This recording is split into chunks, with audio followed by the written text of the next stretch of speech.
Di tahun 2026, brand generik akan mati. Bukan pelan-pelan, bukan nanti. Tahun ini. Kenapa? Industri kreatif baru saja didemokratisasi. Ada Canva dan Affinity yang sekarang gratis. Di video editing ada CapCut gratis, DaVinci Resolve juga gratis. Writing, ada ChatGPT. Photo generation, ada Midjourney dan Gemini Nano Banana. Dulu kamu butuh agency, butuh budget puluhan juta, dan tim kreatif yang mahal. Sekarang, siapa aja bisa bikin konten yang kelihatan profesional dengan tools gratis atau bahkan murah. Dan AI powering semuanya.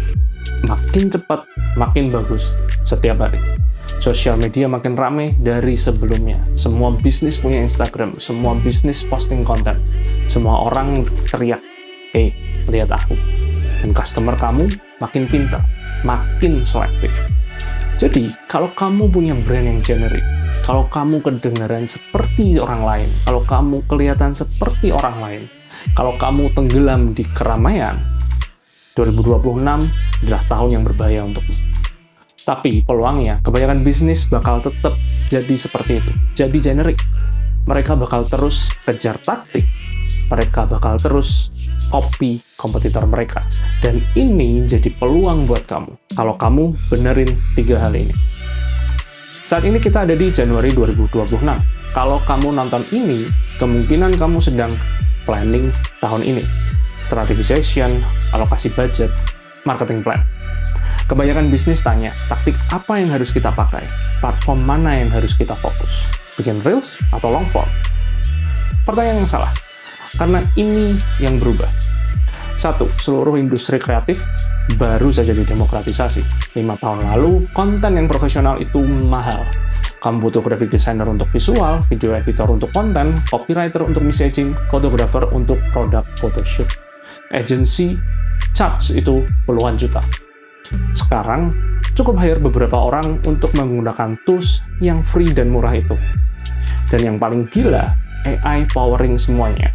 Makin kenceng setiap hari. Writing makin natural, image makin realistik, video generation mulai muncul. Kompetitor kamu dengan budget 1/10 dari kamu, mereka bisa bikin desain brand identity yang polish, video ads yang smooth, copy yang engaging, dan produk foto yang kelihatan pro. Jadi, kelihatan bagus, bukan lagi pembeda. Itu standar minimum. Kalau kamu compete cuma di konten yang lebih bagus, kamu udah kalah sebelum mulai. 2. Social media sudah saturated. Setiap bisnis punya social presence sekarang. Feed kamu penuh dengan iklan dan branded content. Customer overwhelmed. Mereka scroll lewatin apapun yang nggak langsung grab mereka. Kalau kamu kelihatan kayak orang lain, kamu invisible. 3. Ekspektasi customer berevolusi. Mereka udah nggak mau brand yang high quality, affordable, atau kelihatan profesional lagi. Mereka mau tahu kenapa mereka pilih kamu. Kenapa bukan kompetitor kamu? Kamu stand for apa? Transformasi apa yang bisa kamu kasih ke aku? Jawaban generik, nggak cukup lagi. Jadi, brand yang bakal menang di 2025 bukanlah mereka yang punya taktik terbaik, tapi mereka yang punya fondasi yang paling jelas. 3 hal spesifik. Yang pertama, pahami audiens kamu. Yang aku maksud bukan semua orang yang suka kopi, gitu ya, atau mungkin millennials di Jakarta. Yang aku maksud, kamu tahu persis siapa yang kamu serve. Kebanyakan bisnis yang aku kerjasama salah di salah satu dari 2 hal ini. Yang pertama, mereka pikir semua orang adalah audiens mereka. Aku ngerti, kamu nggak mau exclude siapa-siapa. Setiap customer adalah revenue, kan? Tapi masalahnya, kalau kamu coba serve semua orang, kamu nggak serve siapa-siapa dengan baik. Messaging kamu jadi generic, positioning kamu jadi bingung, produk yang kamu buat jadi tidak spesifik. Dan kamu akhirnya nggak bisa appeal ke siapa-siapa. Kesalahan kedua, mereka tahu audiens mereka, tapi sebenarnya nggak. Mereka assume audiens kita ini adalah A, tapi kalau kamu lihat siapa yang actually beli, siapa yang actually stay, siapa yang actually spend, itu sebenarnya yang B. Segmen yang completely berbeda, niche yang berbeda, value yang berbeda, dengan lifetime value yang berbeda. Tapi mereka terus marketing ke A. Karena apa? Karena itu yang mereka mau serve. Memahami audiens kamu bukan marketing exercise. Ini operasional. Ya, kita desain produk untuk siapa? Kita hire karyawan untuk serve siapa? Experience yang kita bangun, story yang kita ceritain, itu seperti apa? Kalau kamu deeply understand audience kamu, produk tim kamu tahu apa yang harus dibikin. Marketing kamu tahu apa yang harus dia bilang. Operational tim kamu tahu experience apa yang harus di-deliver. Semuanya align. Contohnya, 2 warung mie. Warung A, pikir audiens mereka adalah semua orang yang mau makan mie. Jadi mereka coba buat yang cepat, yang premium, yang terjangkau, dan yang sehat. Hasilnya, menu mereka bingung, experience-nya nggak konsisten. Brandnya jadi generic. Sedangkan warung B, spesifik. Kita serve office worker yang butuh makanan hangat dan comforting setelah hari yang panjang. Bukan fast food, bukan fine dining. Comfort. Semua hal mengikuti clarity itu. Menu rasanya comforting, familiar, nothing fancy. Ambience-nya hangat, santai, nggak buru-buru, nggak formal. Pricing-nya accessible, tapi nggak murah. Karena kamu lagi treat yourself kan. Jam bukanya fokus specifically ke dinner. Bahkan mereka nggak coba compete di lunch. Warung mana yang punya brand lebih jelas? Mana yang bakal kamu ingat? Itulah yang dimaksud dengan memahami audiens kamu. Itu pondasi dari semua hal lain. Karena kalau kamu nggak tahu siapa yang kamu serve, kamu nggak bisa claim posisi itu. Ini yang bawa kita ke nomor 2. Claim positioning kamu. Bukan cuma punya positioning, claim. Bedanya, punya positioning mungkin cuma kita nulis di deck atau apa, bahwa kita ini adalah brand yang premium, affordable, high quality. Claiming positioning adalah ini teritori kita. Ini yang kita stand for. Kalau kompetitor kita datang buat ini, kita fight. Brand Indonesia mostly punya weak positioning. Mereka kedengaran seperti ini. Produk berkualitas tinggi dengan harga terjangkau. Profesional, terpercaya, berkualitas. Pelayanan terbaik untuk semua kebutuhan Anda. Baca lagi. Literally bisa untuk bisnis apa aja. Kategori apa aja, industri apa aja. Ini bukan positioning, ini white noise. Contoh perbedaannya, with positioning untuk warung yang tadi ya. Mie refreshing yang dibuat fresh setiap hari. Oke, tapi semua warung mie juga bikin fresh. Itu bukan unik. Ya, refreshing ini ya apa yang dimaksud? Gitu. Sekarang compare ya dengan kita pakai contoh warung mie yang sama. Strong positioning seperti apa? Kami menyajikan kuah hangat yang mengisi ulang energi kamu setelah hari yang panjang. Lihat bedanya, yang satu tentang produk, ya mie yang fresh tadi, yang satu tentang outcome. Isi ulang energi setelah hari yang panjang. Yang satu generic, yang satu spesifik. Yang satu bisa jadi warung mie mana aja, yang satu udah claim positioning post-work comfort food. Kalau kamu claim positioning kamu, customer kamu tahu kapan harus mikir tentang kamu. Hari panjang di kantor, aku tahu harus kemana. Kompetitor kamu nggak bisa easily copy. Mereka harus completely ubah bisnis mereka. Kamu bisa defend it. Kamu own territory itu di kepala customer kamu. Dan ini business benefitnya. Kalau positioning kamu jelas, keputusan customer kamu simple.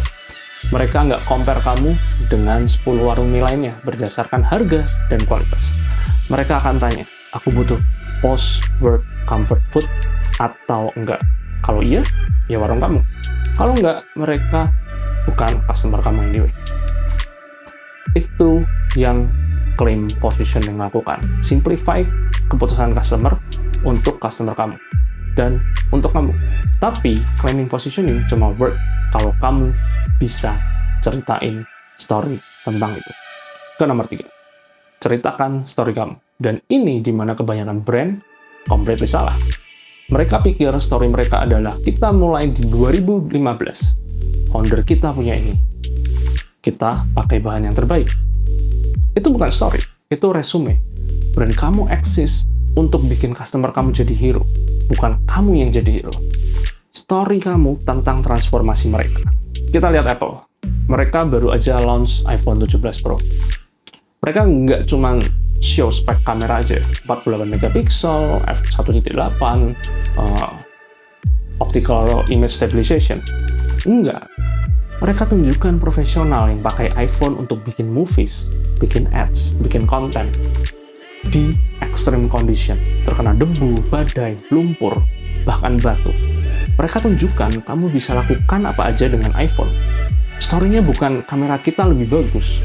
Story-nya kamu nggak perlu khawatir pakai iPhone untuk kondisi yang ekstrim. Lihat bedanya? Product feature versus customer transformation.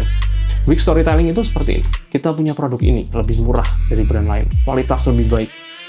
Ini sales pitch, bukan product story. Strong storytelling, kamu dulu struggle sama X. Sekarang dengan produk kita, kamu bisa Y.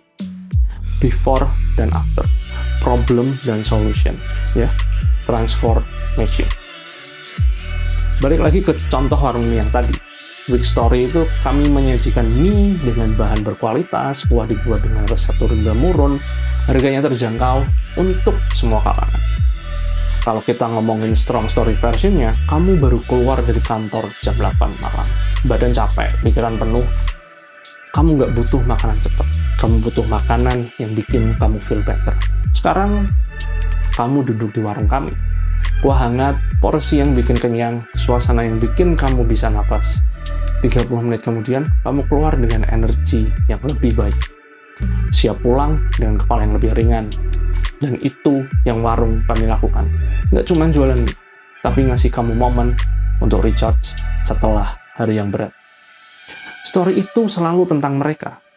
Problem mereka itu solutionnya kamu. Supaya mereka transport.